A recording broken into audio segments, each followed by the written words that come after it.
개장 전 꼭 확인해야 할 이슈엔 전략으로 정리해보겠습니다. 화요일 이 시간 세 분과 함께 할게요.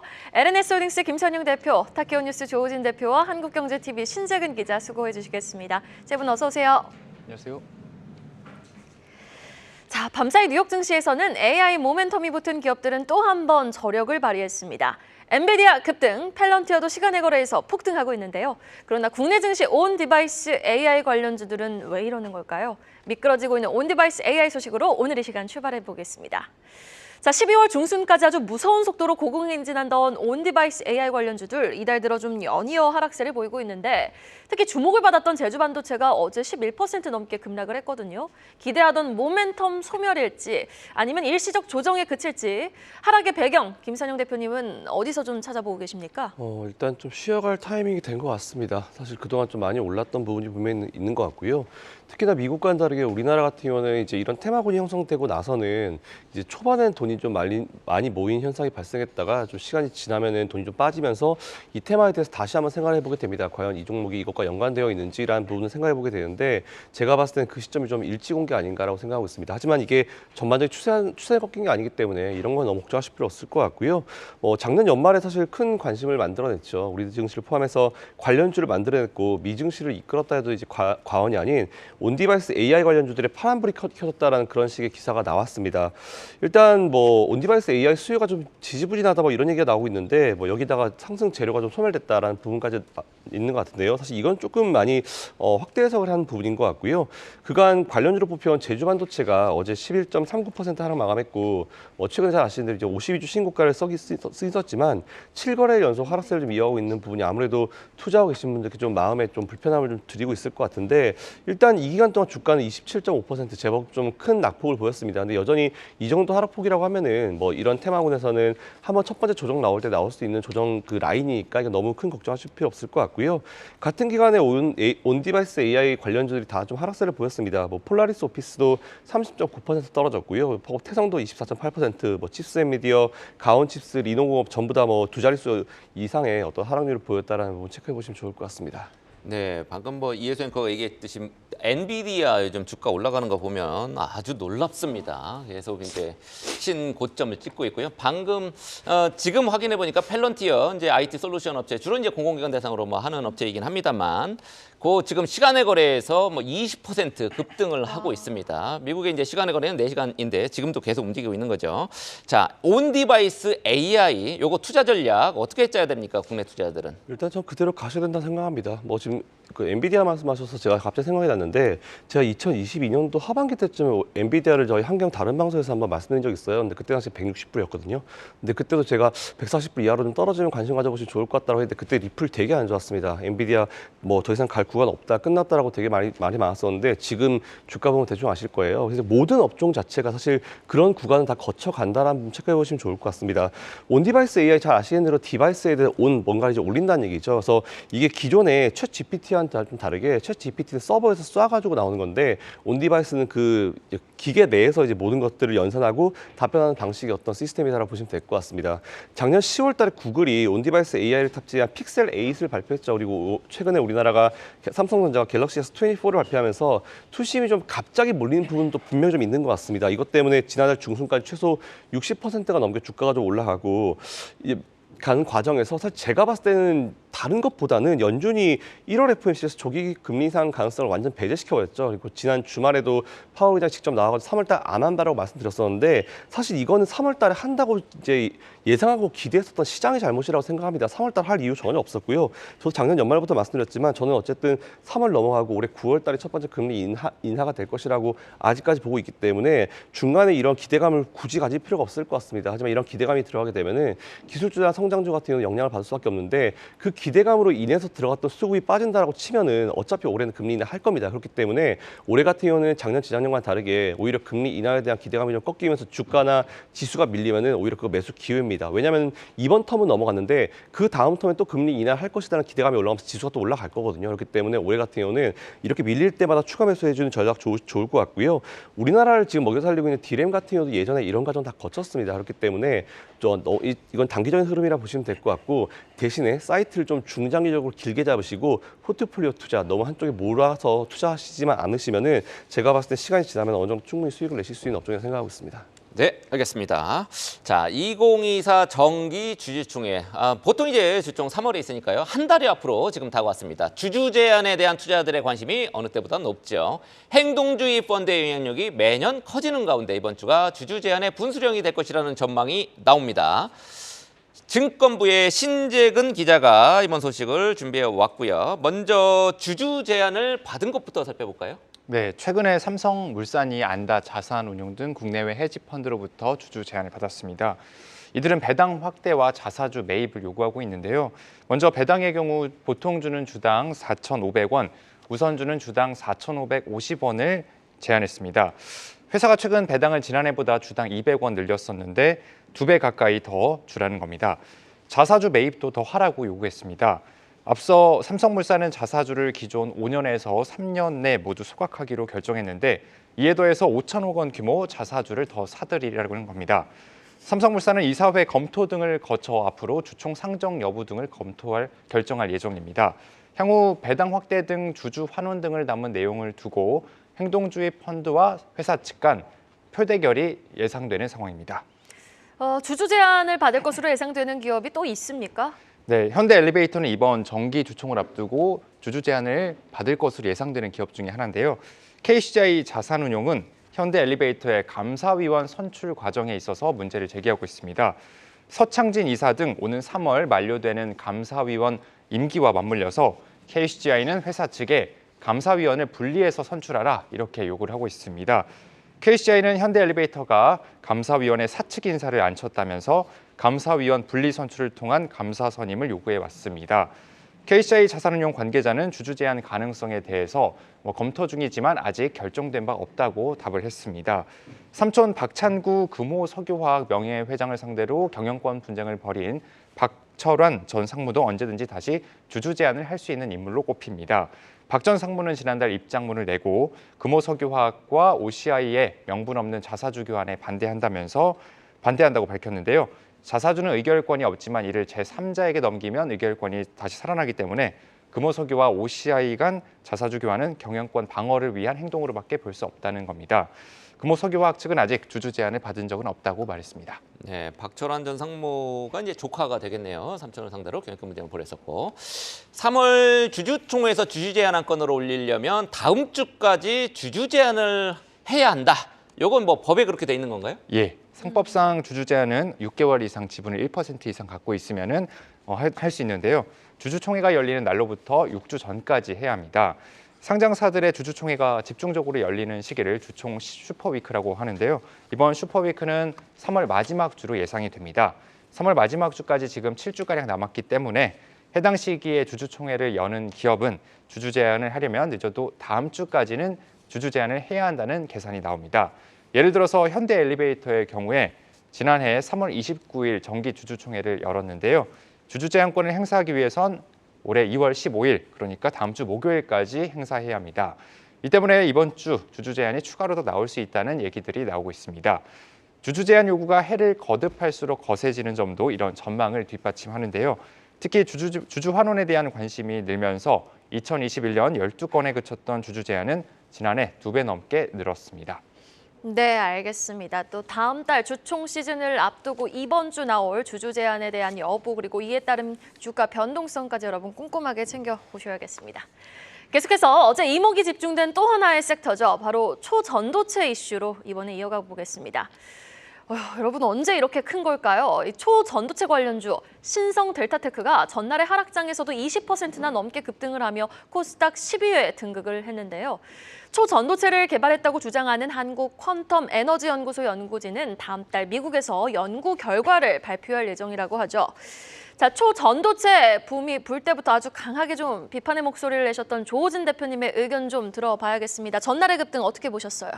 일단 전날에 18% 급등해서 이제 신성 델타테크가 이제 코스닥 10위에 올랐습니다. 신선 델타테크와 초전도체의 관계는 이제 신선 델타테크가 세운 이제 그 VC가 있는데 그 벤처 캐피탈인데 벤처 캐피탈이 몇 년 전에 퀀텀 에너지 연구소에 지분 투자한 사실이 공시에 있습니다. 제가 그래서 공시까지 와서 이제 설명드린 적이 있는데 사실은 그러나 몇 년 전에 스스로가 이제 이 퀀텀 에너지 연구소의 지분 투자는 가치가 없다고 생각을 했다는 것도 동시에 말씀을 드렸습니다. 근데 어디선가 그 공시를 찾아내가지고 신월 델타테크랑 연결을 무리하게 지으면서 신월 델타테크가 이제 주가가 이제 급등한 사례입니다. 그러면 이제 그 LK99를 다시 한번 말씀을 드리면은 LK99는 이제 퀀텀 에너지 연구소는 우리 상온 상압에서 초전도체를 실현했다. 그러니까 상온 상압이라는 게 중요합니다. 뭐 보통 영하 한 170도 요 정도에서 이제 120도 요 정도에서 이제 초전도체를 실현을 하는데 이거 한 번씩 이제 그 영하 몇 도, 몇십 도씩 올릴 때마다 노벨상을 받았을 정도로 엄청난 성과입니다. 근데 이거를 초전도체를 갖다가 상온 상압에서 상온이라는 건 우리가 일상생활에서 그 초전도체를 실현했다는 뜻인데 이런 대단한 노벨상급의 연구 성과는 대부분 이제 네이처나 사이언스나 학술지에다가 투고를 하고 투고를 하면 이제 전문 심사위원들이 해당 분야의 심사위원들이 같은 물리학 박사를 할지라도 해당 분야에 있는 전문가들이 심사를 합니다. 물량문화 하더라도 되게 다양하거든요. 그러면 최소 6개월이나 1년 정도 너가 말한 자료가 이게 맞느냐, 이 자료에 추가 자료는 더 내라 이런 식으로 합니다. 예를 들면은 황우섭 박사의 이제 배아주기 세포 같은 경우도 황우섭 박사가 논문을 갖다가 처음에 네이처에 냈습니다. 네이처에 냈는데 네이처에서는 이 성과를 믿을 수 없다라고 이제 기각을 했습니다. 근데 사이언스는 어떻게 했냐면은 관련 전문가들을 한국에 보내서 황우섭 박사 연구실까지 간 다음에 일일이 다 파악을 했어요. 근데 이걸 갖다가 그 논문을 실험을 데이터를 조작했으라고 전혀 생각 못 한 거거든요. 그래서 그대로 게재를 했다가 나중에 논문을 갖다가 결국은 철회하는 이런 그 해프닝까지 일어나고 말았습니다. 무슨 말씀드리냐면은 만약 퀀텀 에너지 연구소가 자기들이 말한 것이 상온 상압에 이번에 김현태 박사가 미국 APS에 자기가 이제 그 오랄로 그러니까 그 보통 학교는 두 가지 세션이 있어요.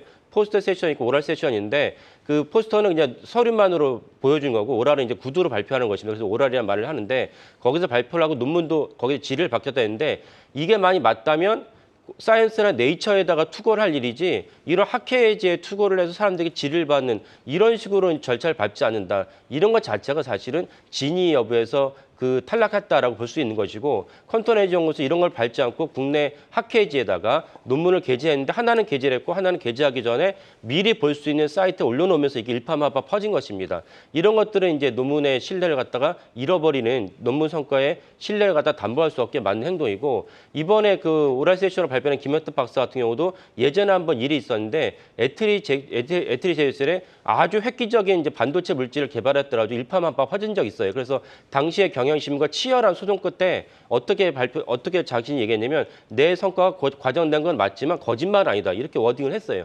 이런 분위기 때문에 과학 기자들은 김현태 박사가 개입된 순간 뭐가 좀 이상하다라고 이제 거기서 이미 고개를 저었거든요. 그래서 이런 맥락으로 해서 이번 초전도체 연구 성과도 보시면 좋은데 이렇게 계속 한국 초전도체학회부터 카이스트 서울대 교수들이 아니라고 얘기했는데도 불구하고 주가가 내려갔다가 다시 올라가는 이유는 무엇인지 이거는 제 과학의 영역이 아니고 금감원과 금융의 영역이라고 봅니다. 그래서 이걸 갖다 철저하게 보통 이런 그 테마주가 급성 부릴 때 제가 정치 테마주 얘기했지만 정치의 시즌이 오면은 거기서 뭔가를 자금 회수하려 하는 무리들이 있는지 이런 테마주들이 종종 올라왔어요. 그래서 금융이랑 금감원에서 치열하게 아주 그 탐색해야 될, 조사해야 될 사안이 아닌가 싶습니다. 홍콩 ELS를 어저께 그 이복현 원장이 얘기했는데 그거는 이제 지나간 일이고 크긴 하지만은 이 사안 역시 못지않게 큰 일이다라는 걸 말씀드리겠습니다. 네, 이 LK99 이 테마는 수사의 영역이다. 이렇게 이제 조 대표가 얘기를 강하게 하셨고요. 조 대표 역시 이제 카이스트 물리학 박사죠. 네, 과학 기자도 하셨고, 예, 약간 저도 뭐 신뢰가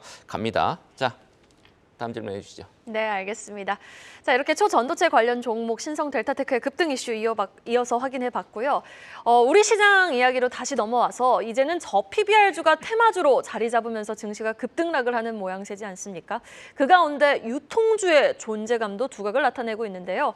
롯데쇼핑, 이마트 그리고 백화점주들이 간만에 시원한 반등이 나오고 있습니다. 아직 실적 개선세가 뚜렷하진 않아서 선별적 접근이 필요해 보이는데 자, 김선영 대표님, 유통주 사실 지금 반등이 나와 분위기가 좋아 보여도 손이 쉽게 가거나 좀 매매가 쉬워 보이는 섹터는 아니거든요. 어떻게 보세요? 그렇게 생각하시는 게 맞는 것 같습니다. 사실은 저는 항상 말씀드리지만 주식할 때 제일 중요한 거는 이슈몰이 되게 중요해요. 왜냐하면 수급을 끌어주기 때문에. 근데 그것보다 더 중요한 거는 그 회사의 내실입니다. 내실이라고 하면 이제 그 실적과 연결될 수 있을 것 같은데 사실 유통주 같은 경우는 전통적으로 원래 PBR이 낮은 업종이라고 보시면 될 것 같습니다. 거기다 최근에 의무 휴업 규제 폐지가 되면서 정책에 대한 어떤 수혜주죠. 이렇게 들어가면서 주가가 좀 급반등하고 있는 것 같은데 근데 사실 앵커님 말씀하신 대로 최근에 주가가 올라가고 있는 이유는 다른 것뿐만 아니고 단 게 아니고 그냥 기대감이 좀 많이 작용하고 있는 게 팩트인 것 같습니다. 어쨌든 유통의 실적 쪽이 이제 유통 쪽의 실적이 아직 뭔가 뚜렷하게 개선되는 부분이 전혀 없는 것 같아요. 그래서 자칫 잘못하면은 앞에서 다뤄드렸던 온디바이스 AI처럼 올라갈 때 너도 할 것이 따라 들어갔다가 중간에 조정받으면은 그때 정말 어려운 시간을 겪으실 수 있거든요. 이에 따라서 뭔가 눈에 띄는 뭔가가 보이고 나서 들어가시는 것도 늦지 않을 것 같다는 생각을 가지고 있습니다. 유통주 안에서도 옥석거리기를 하려면 여러 가지를 PBR 말고도 뭐 봐야 될 게 많을 것 같습니다. 네, 맞습니다. 보통 이제 우리가 주식 투자할 때도 한 가지, 두 가지 지표를 보진 않습니다. 제가 한경 한 3년 전쯤에부터 계속 말씀을 드렸었던 저평가 기업을 소개하는 방법이 있었는데 이때 이제 팁을 들 때 PBR 레벨 1 이하까지 말씀드리면서 추가적으로 이거 같이 보시라고 말씀드렸던 게 자기자본이익률 ROE 그리고 유보율과 부채 비율과 이자 보상 비율 요 5가지인데 이거 사실 이거 5가지 다 적용되는 게 있을까라고 하지만 있습니다. 그래서 이 종목들 이게 5가지가 다 들어간 조건들을 투자하실 때는 뭐 투자 실패 확률이 거의 0에 수렴한다라는 이런 말씀을 드린 적이 있는데 이게 포인트가 뭐냐면은 PBR 레벨 1 이하라는 얘기는 청산가치보다 적다는 얘기죠. 저평가라는 얘기고 자기자본이익률 ROE가 이제 어느 정도 된다는 거는 전 자산 기준 보지 않습니다. 왜냐하면 자산은 원래 부채와 자본의 합이기 때문에 자산가보다는 자본가가 진짜 중요합니다. 내가 가지고 있는 순수 돈이 얼마나 있는지. 만약 예를 들어서 자산이 1억 있는데 자본이 9억 있고 그 사람 10억 자산가거든요. 이것보다는 어쨌든 자본이 10억인 게 정말 알부자기 때문에 자본이 중요합니다. 이에 따라서 내 자본 가지고 얼마나 수익을 낼 수 있는지 자기 자본이 있는지 중요하고요.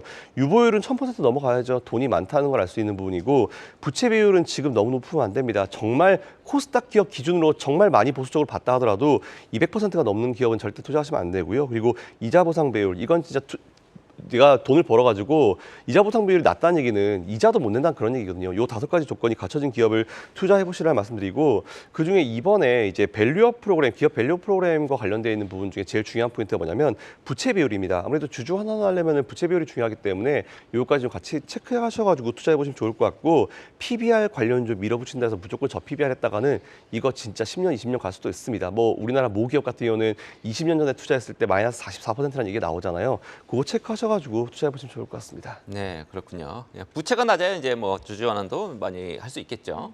자, 3월에 코스피 시가총액 규모별 지수 정기 변경이 한 달 앞으로 이렇게 다가왔습니다. 이거 좀 재밌는 이슈 같아요. 과거 기록을 종합해 보니까 대형주에서 중형주로 이동했을 때 주가 수익률이 시장 수익률보다 높았다고 합니다. 이 때문에 증권업계는 중형주로 이동이 예상되는 종목, 요거 관심을 가질만 하겠죠. 자, 신 기자, 규모별 지수 변경, 요게 뭡니까?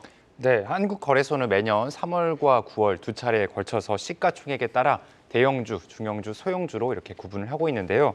시가총액 순위에 따라 1위부터 100위는 대형주, 101위부터 300위는 중형주, 301위부터는 소형주로 분류됩니다. 선물 만기일에 지수 정기 변경이 이루어지는데 올해는 3월 14일로 예정돼 있습니다. 보통 대형주로 가는 것이 주가에 유리할 것 같지만 아이러니하게도 시장은 대형주보다 중형주에 속하는 종목을 주목하고 있습니다. 코스피 대형주는 대체 가능한 코스피 200 지수가 있기 때문에 이를 추종하는 펀드들이 적지만 코스피 중형주의 경우 중소형주 펀드 자금 유입 효과가 기대되기 때문입니다. 시장은 중소형주에 대한 연기금의 투자 규모를 5조 원대 정도로 추정을 하고 있습니다. 실제 그동안의 성과도 대형주에서 중형주로 이동하는 경우가 좀 좋았다면서요? 네, 2010년부터 지난해 9월까지 모두 17번의 규모별 지수 변경 당시 주가 동향을 분석한 자료가 있는데요. 지수 변경이 있기 한 달 전부터 지수 변경일까지 대형주에서 중형주로 내려가는 종목은 코스피 지수를 평균 6.3% 웃돌았습니다. 소형주에서 중형주로 이동하는 경우도 시장 수익률보다 높았습니다. 반대로 같은 기간 중형주에서 대형주로 올라가는 종목은 코스피 지수 수익률을 3.6% 밑돌았습니다. 중형주 편입 이후 이를 추종하는 펀드 자금이 유입될 것이란 기대감에 주가가 오른 것으로 보입니다. 다만 지수 변경일이 지나고 한 달간 대형주에서 중형주로 이동하는 종목 수익률은 또 반대로 코스피 지수에 못 미쳤습니다. 지수가 변경하는 효과는 리밸런싱 직전이 직후보다 크다는 뜻입니다. 지금부터 잘 봐야 되겠네요. 그러면 리밸런싱 직전에 대형주에서 중형주로 이동하는 종목의 수익률이 그동안에 좋았다라는 건데 어떤 종목들이 지금 있습니까? 네, 일단 지난해 12월부터 이달 2일까지 시가총액, 일평균 시가총액 순위만 놓고 봤을 때 지금까지 LS와 CS윈드, 한전기술, 또 호텔신라, BGF 리테일 등이 대형주 지수에서 중형주 지수로 이동할 가능성이 높다는 분석입니다. LS 에코에너지와 KC텍 등은 소형주 지수에서 중형주 지수로 이동이 예상되는 상황입니다. 반면 HD 현대일렉트릭은 중형주 지수에서 대형주 지수로 이동할 가능성이 높다는 분석입니다. 다만 규모별 지수 변경이 이달 말을 기준으로 최근 3개월 일평균 시가총액을 기준으로 결정이 되기 때문에 향후 주가 등락에 따라서 예상 종목이 달라질 수 있는 점은 유의해야 할 점으로 꼽힙니다. 네, 잘 들어봤습니다. 이어서 마지막으로 실적 공시 하나 체크해 보겠습니다. 자동차 부품주죠. 최근 시장에 또 집중을 많이 받고 있는 섹터인데 HL 만도가 호실적까지 거뒀습니다. 지금 완성차 기업 판매 호조에 힘입어 매출 8조 원 시대를 열었는데요. 자, 조호진 대표님이 주목해야 할 포인트 짚어주실까요? 그 HM 만도가 잠정 실적을 발표했는데요. 잠정 실적은 이제 감사 보고서가 나오지 않으면 그 사업 보고서 같이 쓸 수 없기 때문에 지금 나온 것들은 다 잠정 실적이라고 이해하시면 되겠고, 그럼 잠정 실적을 발표하는 기업이 있고 안 하는 기업이 있는데 그 이유는 무엇이냐면 15% 이상 변동, 매출이나 영업이나 순이익이 변동했을 때는 잠정 실적을 발표해야 될 의무가 생깁니다. 그래서 그런 관점에서 최근에 나온 공시들을 보시면 좋겠고요. 그 만도는 매출은 8조 4천억 원, 영업이익 한 2,900억, 순이익이 1,547억 원인데 아까 말씀 잠정 실적에서 어디에 걸리냐면 순이익이 무려 이제 31%가 점프를 했습니다. 그래서 이제 만도가 HL 만도가 잠정 실적을 발표해야 되는 규정에 걸렸고요. HL 만도는 원래 한라홀딩스에서 인적 분할한 기업입니다. 한라홀딩스라는 건 이제 현대그룹의 이제 그 큰 현대그룹의 하나였는데 주로 자동차 부품들을 조향장치라든지 현가장치를 만드는 기업이고, 따라서 현대차그룹의 완성차가 잘 팔리고 사세가 확대되면 한라그룹도 역시 같이 확대하는 이제 그런 흐름을 보였습니다. 뭐 아시다시피 이제 현대차 그룹은 최근에 주가는 뭐 지지부진했지만 뭐 최근에 PBR 때문에 어저께 현대차가 뭐 얼마 만에 이렇게 20만 원을 돌파하게 됐지만 주가는 좀 지지부진했죠. 하지만 관련 부품주들은 주가가 많이 올라가기도 했습니다. 그 HL 만도 같은 경우도 사실은 그런 관점에서 부품을 생산하고 있는데, 당연히 자율주행차라는 것이 모든 전 세계 자동차 완성차 부품 업계의 화두이기 때문에 그 HL 만도 역시 그런 식으로 이제 변신을 꾀하고 있습니다. 그래서 최근에 있었던 CES에서 HL 만도가 자동으로 이제 주차를 갖다 해준 로봇을 갖다가 내놨는데 이것이 최고의 혁신상을 받았습니다. 그러니까 어떻게 하냐면 판을 놓고 판에다가 이제 자동차를 얹어 놓으면 알아서 이제 주차를 하러 가는 것입니다. 그러니까 그 자율주행차에 필요한 부품들이 없어도 거기에 따라서 차값이 올라가게 되는데, 그런 것이 없는 기존의 자동차들도 자율 파킹을 할 수 있는 좋은 혁신으로 이제 CES가 해서 최고 혁신상을 수상을 했습니다. 그리고 최근에 있었던 PBR 관점에서 보면은 HR 만도는 PBR이 낮지는 않습니다. 낮지는 않은데 만약에 올해 그 해당되는 주가를 갖다 목표 주가에 도달하게 된다면 당연히 PBR이 떨어지겠죠. 이런 관점에서도 PBR주는 를 보시면 되겠고, HR 만도는 아닌데 HR 만도의 모기업이라 쓰는 한라홀딩스 같은 경우는 이제 다른 그 금융기관에서 너무나 주가 저평가됐다라고 수시로 이제 이의 제기를 했습니다. 이런 것들이 당연히 이제 HR 만도에도 영향을 주지 않을까 싶습니다.